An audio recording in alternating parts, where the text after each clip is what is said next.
If you were to ask someone about what their favourite Mario game was, you'd probably hear Odyssey or Galaxy quite a lot. And I would have to say the same. I'm a huge fan of the Mario Galaxy games, and they are both some of my favourite games ever made. From the setting to the world's lore, it does something that seemed very difficult for Mario to do. Make you actually care about the world and characters that inhabit it. Odyssey came along a few years ago and is widely regarded as even better. The freedom of movement, the detail and structure of the different worlds, it was a good game, a very good game. But between the release of these two, there was another 3D Mario game, one spoken much less of, and certainly not praised as much as the other two.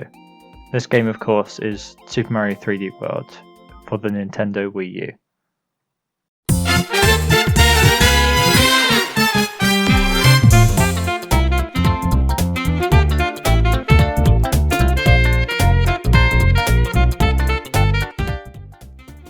Today, most conversations about 3D World are about whether it's going to be ported to the Switch at some point. Most "What's your favourite 3D Mario game?" polls have 3D World with about 5% of the total votes.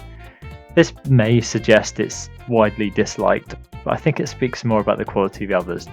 3D World has kind of been forgotten, the ugly child of the Mario games, but it isn't a bad game.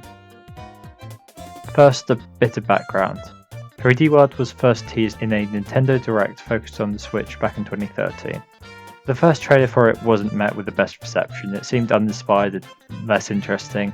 A game that was basically taking the idea from the 3DS Mario game and putting it onto the home console and saying, "That's enough." People weren't too excited upon first seeing it, but then the second trailer dropped later that year, and that changed a lot of opinions. It was a trailer full of new content, new enemies, environments, power-ups. Nintendo had to show off just about everything, but the excitement for the game was finally there, and it was able to get a good reception upon release, boasting a variety of very strong scores from different outlets. The game itself was a lot more like the 2D Marios than any of the other 3D games. It took the platforming elements from those and transported them into 3D. It was much more grid-based than it had previously been, doing away with most of the sandbox elements that were in its predecessors. Levels were shorter than we tend to be accustomed to, and the world map, instead of having a hub world like everything before it, had basically a Super Mario Bros. World map translated into 3D, which is cool but didn't really add anything to the game. The story, which hasn't really ever been the strong point of any Mario game, was that Bowser had kidnapped the Sprixie princesses, and Mario and friends had to go and save them out of the kindness of their heart. This naturally leads to 7 worlds where you save one at the end of each, after which you unlock 4 bonus worlds, where levels are more random but notably more difficult. One of the best things about Super Mario 3D World is the consistency within levels. It allows for full exploration of loads of different unique items and blocks. By the end of the level we have had at least 3 different fun ways of interacting with each level's focus. I should introduce the term Kisho Tenketsu, meaning a 4-stage structure to something. This is a word that originated in Chinese literature but has been adapted to become a philosophy of lots of level design, especially in course clear style Mario games. We will look at Super Mario 3D Land World 6-4 as our case study for this style. At the start of the level, the first stage comes into play. Key, Introduction. The theme of this level is based on beat blocks, an interesting concept which is blocks appear on certain beats in a repeating tune. You get exposed to this tune early on in the level, allowing you to understand what is going on in an environment without any obstacles other than the beat blocks. This allows the player to understand the idea behind the level and build upon this for later challenges. The second stage, Show, or Development. In this level, the development of the idea is when you go into the building, the shape of these beat blocks changes from just rectangular boxes to stairs, and then later on puts these colours in different orders, so that the blocks further away appear first. There is also the additional threat of a wallop at the start of the room, after an introduction earlier in a non-risk environment, so you understand how to deal with them. The twist comes from bringing in another element, the swinging spike bars that you have to avoid while also concentrating on the beat blocks.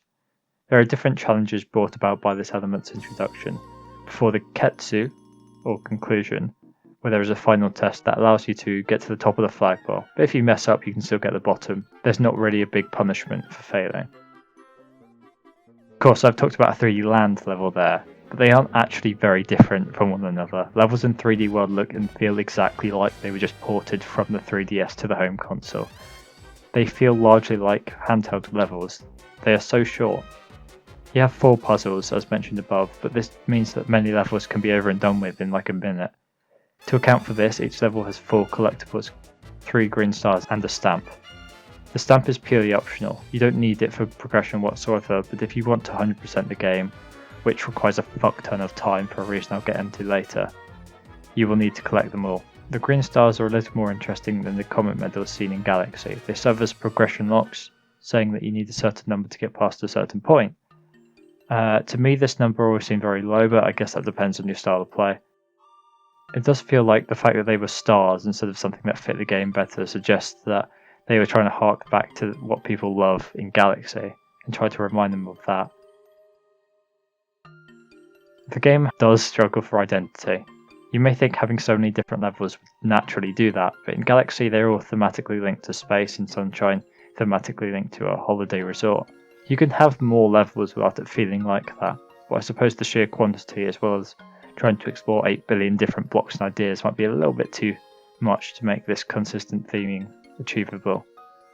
Perhaps it would have been an idea to group levels of the same type together, making less but significantly longer levels. That wasn't the route that the devs went for.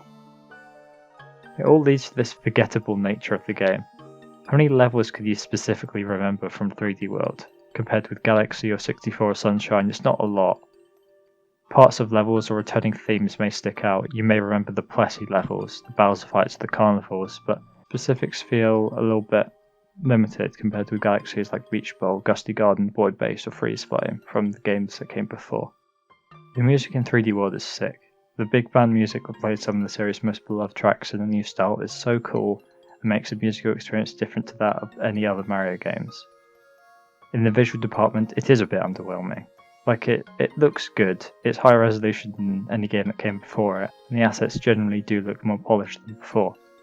From the lack of identity the game has, comes this lack of interest in many of the design choices. It just looks like a typical Mario game, where every other 3D one has had its own look and feel. But as I say, it's mostly fine. There are moments and backgrounds where the designers did try to be a bit more creative that led to some particular stills looking worse, but it is fine.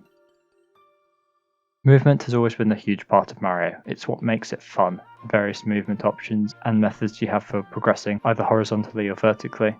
64 has things like the dive, Sunshine has flood, Galaxy has the spin jump, Odyssey has a lot. 3D World on the other hand is much more limited. It has your standard moves, the long jump, ground pound and so on. There is a limit there. It makes moving through levels just a little bit less interesting than it ever has been in 3D Mario. One thing that is different is the 2 types of running you have. If you stay running on the ground for a couple of seconds, you burst into a faster sprint, which is something. It doesn't add loads, but it does mean you end up running in circles for a few seconds to get up to max speed. It's not bad though. What does feel bad is the grid movement you're confined to. In 3D World you are confined to just 8 directions of movement. The reason for this is obviously to make it easier to manage in multiplayer, but if you're playing on your own it feels very restrictive at times. It does make some of the platforming easier though, which helps make the game more accessible for new players. And with it being so platforming focused, it does work. So it is a decision that ultimately does make the game better. The multiplayer we just touched on is for me the biggest selling point of the whole game.